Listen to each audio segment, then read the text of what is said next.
Assembly. You know, I thought his opening remarks would have given him an opportunity to summarize for us, senators, what the case for the county assembly is, so that he sets the stage for us to make a following. In terms of the objections that he has, when the time comes for that evidence to be adduced by the deputy governor, maybe he could raise his objection.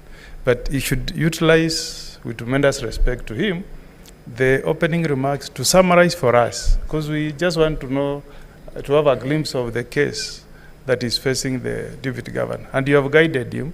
Maybe we should also advise him that it's good you take the ruling of the speaker as a guidance for you, so that you follow and you make these proceedings simpler for us to follow.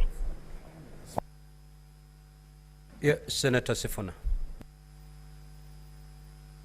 Mr. Speaker, with the greatest respect to all the senior counsel who have spoken before me, I believe that this is a quasi-judicial proceeding, and the counsel for the Assembly is very much in order to require that a ruling be made on the preliminary requests. The only thing I fault them for is being too verbose on a very simple request.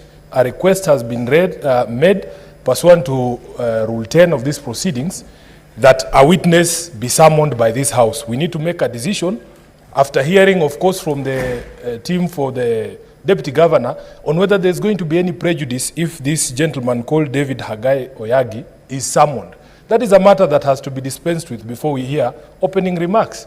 Mr. Speaker, the second request is expunging of certain paragraphs that are being claimed not to be relevant. That's all this council needed to say, without going into too many stories, because we would want to get into the meat of the argument. But, Honorable Speaker, preliminary matters must be dealt with at the preliminary point, so that it will set the tone on what we are going to hear and what we are not going to hear. So I request that the House makes a determination on the request to summon this gentleman, and if it is after hearing the counsel for the Deputy Governor, then we move. Then we make a decision on the other question, whether we want to expunge those paragraphs now, or we wait until we see the irrelevance, then we expunge them at that particular point. That is the guidance that I wanted to give the House, Mr. Speaker, and I thank you for the opportunity. Senator Fernandez. Mr. Speaker, I agree largely with my colleagues who have spoken before me.